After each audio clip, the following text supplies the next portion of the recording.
Stay tuned. Coming up on this episode, I discuss what situational awareness is and why it's so important in the workplace. But first, let's pay the bills. Today's episode is sponsored by Midwest Fire. For more than 20 years, Midwest Fire has been manufacturing high-quality tankers, tanker pumpers, and fire rescue vehicles in the United States and Canada. Keeping firefighters safe while enhancing their capabilities is what they do best. To learn more, go to MidwestFire.com.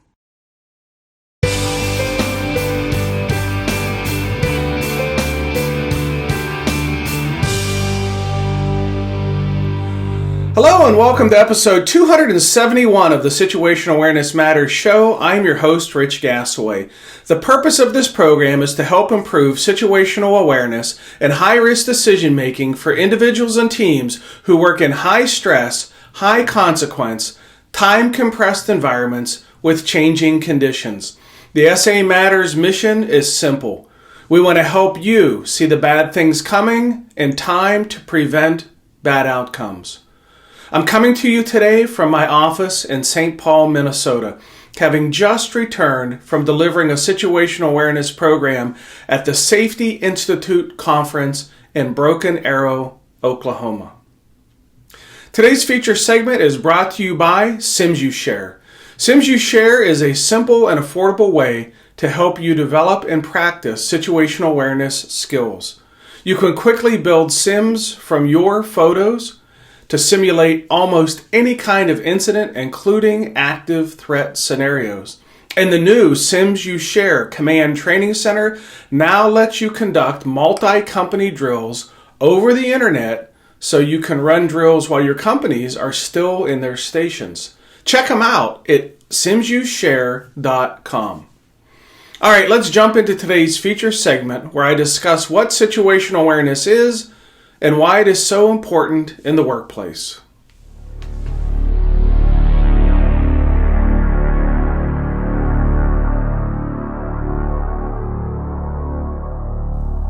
While it may not always be explicitly identified, my observation has been that flawed situational awareness is a leading contributing factor in near-miss and casualty events. Complicating this problem is most workers, supervisors, and safety managers know very little about what situational awareness is, how it's developed, how it can be impacted, and how to recover once it has eroded. Many safety training programs do not teach workers about situational awareness. The programs that do address situational awareness typically only dedicate a small amount of time to the topic, as many safety managers, trainers, and worksite supervisors are underprepared to speak on the complexities of this topic. The situational awareness related issues cited in casualty reports often include inadequate and initial ongoing size-ups, failure to continuously evaluate risk versus benefit during the entire operation, ineffective communications of conditions or concerns, and failure to recognize hazards. When asked, many workers will struggle to explain what it means to have situational awareness. Even worse, many workers struggle to explain how situational awareness erodes and what things they can do to keep it intact. In general, there's a lack of awareness about awareness. How ironic. Let's start by discussing what situational awareness is. After that, you'll be in a better position to understand how situational awareness can be established, maintained, impacted, and regained. I've heard several people offer simplistic definitions of situational awareness that in some ways captures the essence of the concept, yet does not do it justice. For example, I've heard it described as paying attention, or where perception meets reality. I can't argue with that, but what does that really mean? To help you understand situational awareness in a meaningful way, I turn to the work of Dr. Mike Ensley, founder and president of SA Technologies. Ensley has written over 200 academic articles and several academic textbooks on issues related to situational awareness. Ensley defines situational awareness as perception of elements in an environment within a volume of time and space the comprehension of their meaning, and the projection of their status into the near future. Stated another way, situational awareness is a worker's ability to capture information. Think of it as gathering up jigsaw puzzle pieces about what's happening around them, then being able to quickly and accurately draw meaning from that information. Think of that as assembling the jigsaw puzzle pieces to start to form a picture of understanding, and then being able to predict future events as a result of what they have captured and the meaning they have given to the information. Think of that as looking at a partially completed jigsaw puzzle and making predictions about what the completed puzzle will look like. Ensley's research discovered there were 3 levels of situational awareness. Level 1 is the perception phase. This is where the workers capture information or clues and cues. Level 2 is the comprehension phase. This is where the workers put those clues and cues together to mean something.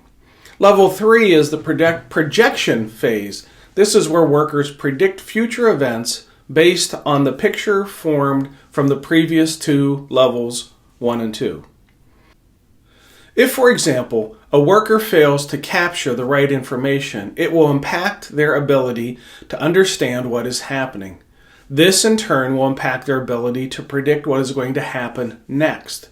Chances are pretty good if you read an after-action report or watched a video where something went wrong and said to yourself, how could they not see that coming?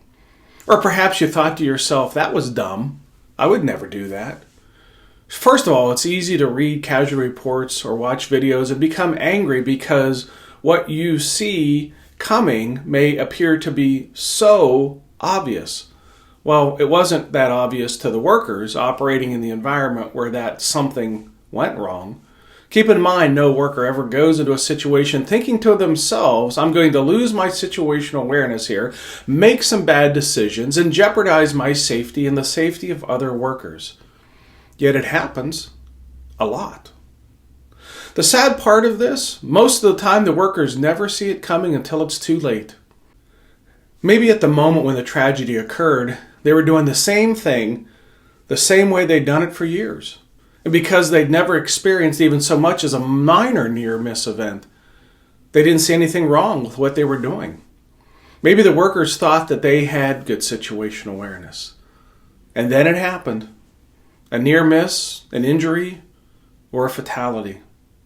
The first misnomer you need to come to grips with is the erosion of situational awareness can inflict any worker and impact their decision making, and there may be no warning signs at all. I've studied flawed situational awareness and its impacts on decision making in numerous professions where decisions are made in dynamic, fast-paced, ever-changing, high-risk environments. Extensive research has also been done in understanding situational awareness issues among military battleground commanders, airline pilots, especially when something's going wrong and the flight is in jeopardy, and surgical teams. From this research, some very important lessons have been discovered that can improve a worker's understanding of situational awareness. These include a worker with poor situational awareness can still make a good decision, if only by luck. A decision made with good situational awareness can still have a bad outcome. Maintaining situational awareness requires a physical, mental, and emotional commitment to being all in, paying attention. What to pay attention to is not always intuitive or obvious. A worker's attention can be drawn away by things that are loud, bright, and or moving. Workers rarely realize that they're losing their situational awareness until it's too late. Workers can only remember about 7, give or take 2, unrelated pieces of information in their short-term memory buffer. Stress may reduce that number down to 5 or less. Unfortunately, most workers simply do not know what they need to know about situational awareness, how it's developed, how it's maintained, how it erodes, how to get it back once it's been impacted. That was the position that I was in as a first responder. And then when I went back to school and earned a Doctor of Philosophy degree, and in that journey, I was provided a wonderful opportunity to conduct original research on the neuroscience of situational awareness and high-stress, high-consequence decision-making. I was stunned to learn what I didn't know about these topics after serving as a first responder for 25 years. I was also frustrated and angry because no one had ever taught me these catastrophically important lessons. I couldn't understand how I didn't know this stuff already. I'd taken no less than a dozen strategy and tactics, incident command, and officer development classes throughout my career. Yet there I was, seeing for the first time some of the important lessons that had evaded me. It was such a sobering experience. The purpose of my research was to answer a very simple question, yet perplexing question. For many years, I had read casualty reports and near-miss reports, and while doing so, I kept asking, how could they not see this coming? There seemed to be so many clues and signs and symptoms and indicators that the situation was headed toward a tragic outcome. But why? Why couldn't they see it coming? It was like they were blind and in some cases deaf to the things that were happening around them. Early on, when I would come across these cases, I would find myself passing judgment on the victims. I found myself making up excuses for them. Lack of training, lack of experience, lack of staffing, lack of equipment, incompetency. I got so good at putting a label on each victim and their co-workers. But it still did not answer the question, how could they not see it coming? So that was among the questions my research would seek to understand. In the process of uncovering the barriers that flaw situational awareness, I learned a lot. Simply stated, a barrier is something that prevents the formation of situational awareness, causes situational awareness to erode, or prevents situational awareness from reforming once it has eroded. When I started on this journey, I had no idea how many barriers to awareness there would be. I thought maybe 15 or 20. Boy, was I wrong. 20 turned into 40, 40 turned into 60, 60 into 80, 80 into 100. When I was done, there was 116 on my list of barriers that could flaw situational awareness. I was stunned. With so many ways that situational awareness could be impacted, how could we ever get it right? It was at that moment I had an epiphany. After serving 25 years as a first responder, I realized that I had not been a good emergency incident decision maker. I had been a lucky decision maker. When it comes to understanding the barriers of situational awareness, I had been the incompetent one. That scared me. Through an extensive search of the existing literature, coupled with interviews I conducted with workers in many fields, I've been able to amass an extensive list of situational awareness barriers. As I assembled the list, similar barriers were grouped together, resulting in 12 categories of situational awareness barriers, including issues related to staffing, communications, data and information management, physical and mental stress, workload management, attention management, mission and goals, mental models, human factors, command location, command support, and team/crew performance. Each of these categories contains a list of barriers.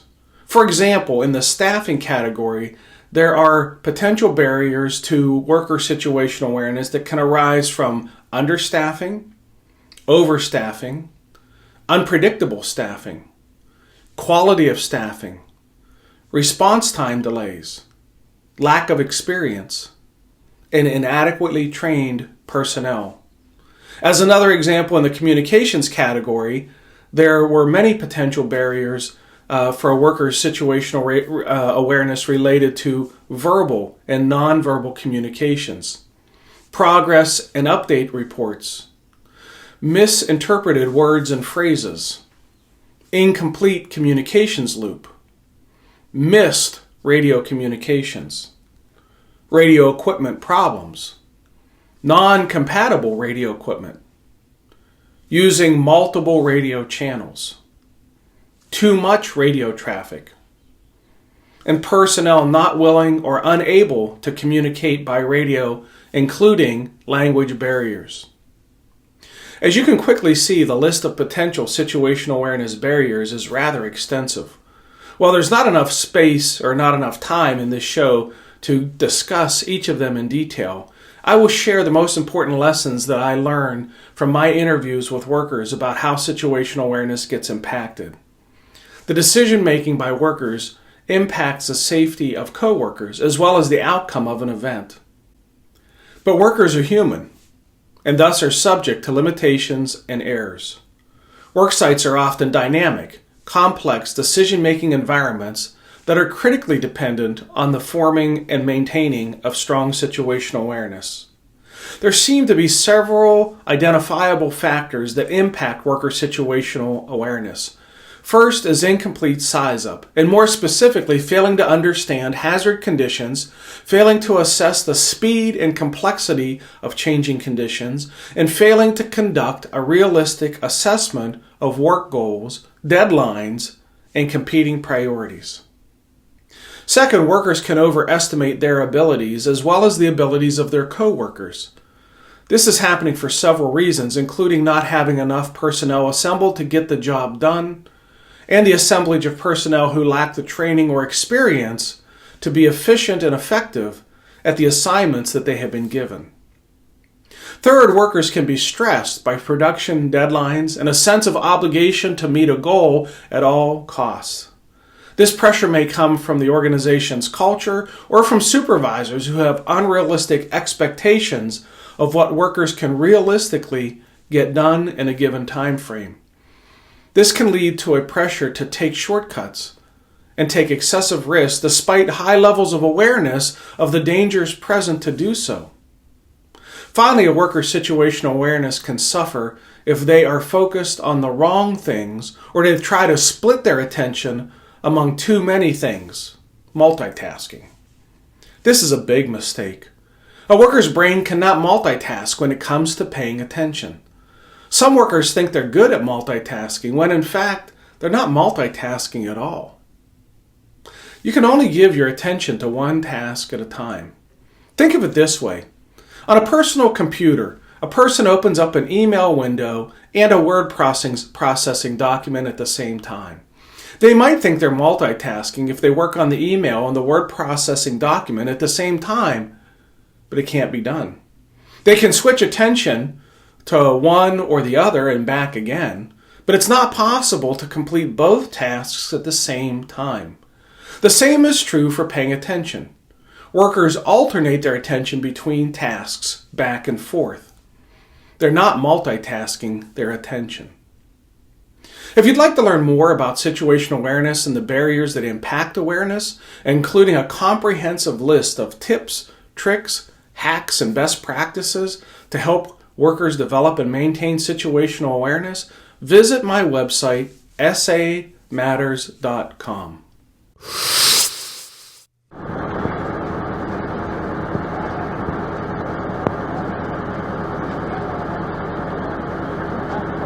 Real expectations, because SA matters. Know your limit. Know your partner's limit, because SA matters. Assumptions are bad. SA matters. Proper PPE is important because SA matters. Flawed situational awareness is a really big deal. SA matters. Know your water supply, because SA matters. Bears and Cougars, SA matters. Go versus no-go, because SA matters. Confidence is good. Overconfidence is bad. SA matters. Buddies matter, because SA matters. SA matters, so don't get angry. When the pigs are eating lemons, SA matters. Our academy class is going home today because we know that SA matters. SA matters! If you've been listening to the episodes over the past couple of months, you've heard me mention the 5th anniversary and the giveaway that I'm doing to celebrate it. Well, little did I know that there are rules and laws to be followed when you're doing a giveaway. In fact, you can't even call it a giveaway because that's not a legal term. I know people do it on the internet all the time, but it's not legal to call them giveaways. You have to call them sweepstakes. Who knew? So we're having a sweepstakes. And I'm learning a lot about how to have a sweepstakes, including the rules and disclosures that I have to do if I want to do it legally. And of course, I want to do it legally, which unfortunately means there's going to be a delay and a process and some rules and all the crap I would have rather have avoided, but I can't. So stay tuned. The good news is the prizes from the sponsors and supporters have grown to be more than $2,000. The Situational Awareness Matters show was launched in 2014 with a purpose to give a platform to those who've had near-miss events to share their stories. When I'm on the road delivering classes on situational awareness, I often ask attendees about their near-miss events that they've had, and they have shared some amazing stories. Those stories motivated me to launch this podcast in the first place, so those lessons could be shared with a bigger audience, you. The Situational Awareness Matters show, podcasted as SAMatters Radio, and the companion video program, the SAMatters TV channel on YouTube, along with other videos and downloads of the podcast, have enjoyed more than 800,000 listen and views. I'm so thankful for your support. I feel so honored to be able to provide a platform for these amazing stories to be shared. If you like the show, please do me a solid favor and subscribe. It's really not that hard. For the audio version of the show, just search SAMatters Radio on iTunes, Google Play, Stitcher Radio, iHeartRadio. For the video version, subscribe to SAMatters TV on YouTube. If you like the show, I really would appreciate it if you'd give the show a rating and write a review. Your ratings and reviews help others to find the show, and more importantly, your feedback inspires me to work even harder for you. Since 2007, Situational Awareness Matters instructors have helped more than 1,300 organizations and trained more than 80,000 individuals to improve high-risk decision-making, including first responders, industrial workers, military personnel, business leaders, medical professionals, utility workers, highway workers, public transportation operators, aviation workers, oil refinery process operators, and more. If you work in a high-risk, high-consequence, decision-making environment, we're here to help to improve your safety and your survival, and to help you accomplish the most important goal of all. Always is the most important goal of all, and that is to go home to the ones who love you. I think Rich's ability to connect with any crowd, that's a gift that he has, and it's easily transferable. This is the second or third time that I've heard him speak. There's some teeth to the information that he brings. It's been really good. Good mixes. He knows when to throw in a joke here and there to get you back involved. Some tools. I'm a new lieutenant, so very, very interesting. And some of these things I can take back to the station and use with some of the new firefighters I have on my crew. Something to get you thinking about your job more, big picture type stuff. I've seen him before. A good review for sure. I have heard him before, yes. After he speaks, there's usually an enlightenment because now they're more aware of what's going on around them and what they're experiencing as they're responding to calls. He's very, very knowledgeable. I'm enjoying it so far. And that intuition, that's a big one. The video that you just showed up here, we're getting a lot out of this. I think this is a really good seminar, especially for new people and old. But I think it's very informative. This talk gives us more ammunition to do all three. They're relatable to what we have experienced or very well could experience, so he makes it easy to let the knowledge sink in. I mean, it's awesome. A lot of stories you can usually relate to yourself and calls you have been on, aha moment. Like, he just helps you focus on picking out the right things. It's awesome. It's a refresher and keeps my eyes open. It's good stuff. If people listen to the message that he has, it's an incredible message delivered by a very compassionate person. Strategy and tactics are going to always change. situational awareness it doesn't change. It's always there. He's got some good stories to tell, and he's very thorough with his stories, and it's interesting listening to him. Very clear speaker, and he talks on our level because he's been there, he's been in the trenches. I think he's doing well, and I'm looking forward to the second half.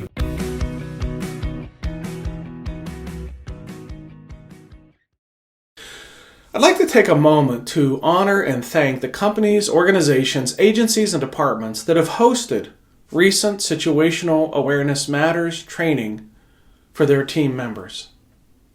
The Maryland Fire Chiefs Association, the Flight Bridge ED Fast 19 Conference, the Buckley Fire Department, the Washington State Fire Chiefs Association, and the Safety Institute Conference. If you're interested in where I'm going to be upcoming, let me give you the schedule. On June 5 to 13, I will be in Fort McMurray, Alberta at the Syncrude Canada Oil Refinery. On June 15th, I'll be at the National Volunteer Fire Council Summit in Portland, Oregon. On June 17th, I'll be at the National Fire Protection Association Conference in San Antonio, Texas. On June 18th, I'll be at the Itasca County Emergency Communications Center in Grand Rapids, Minnesota, doing a program for communications professionals at that one. June 24 and 25, I'll be at the Odessa Fire Department in Odessa, Texas. July 11 and 12, I'll be doing a program at an consulting at an industrial facility in Wisconsin. July 15 and 16, I'll be at the Southeast Texas Regional Advisory Council EMS Committee Training Seminar in Houston, Texas. July 24 and 25 at the United States Air Force Academy in Colorado Springs, Colorado. July 26th at the North Metro Fire District in Broomfield, Colorado. And July 31 at the Evans Fire Department in Evans, Colorado. If you want to see the locations of all the upcoming events, just head over to the SAMatters.com website, and the schedule is under the Training Programs tab on the top of the homepage. If you're interested in hosting a program, just click on the Contact Us tab on the top of the homepage, and I'll give you a call. It's really easy to set up. If you want to become part of the SAMatters community of learners, there are several ways you can do that. Check the show notes for how to get connected with us by signing up for our monthly newsletter, subscribing to the SAMatters radio podcast, subscribing to the SAMatters TV YouTube channel, and how to follow us on the social media channels of Facebook, Twitter, LinkedIn, and Instagram. There we're sharing ideas about how to improve situational awareness, how to make better decisions under stress, and how to improve the skills of critical thinking and resilient problem solving. Well, that's it. Episode 271 of the Situational Awareness Matters show is complete. Thank you to our platinum sponsor, Midwest Fire. Thank you to our feature segment sponsor, SimsUShare. And thank you to our associate sponsor, Chief Miller. Thank you to all the companies, agencies, organizations, and associations that have hosted Situational Awareness Matters training programs. Thank you to all the organizations that have hosted the live stream training programs where I come to your organization live via the internet to train your members. Questions and answers, dialogue, the whole schmear. It's like being there, except virtually. Thank you to the more than 3,000 students and graduates of the highly acclaimed Situational Awareness Matters Online Academy.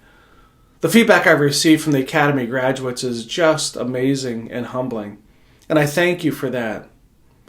And most importantly, thank you, the listeners and viewers of this show, for sharing some of your valuable time with me today. I really appreciate your support of the SAMatters mission. Be safe out there, and may the peace of the Lord and strong situational awareness be with you always.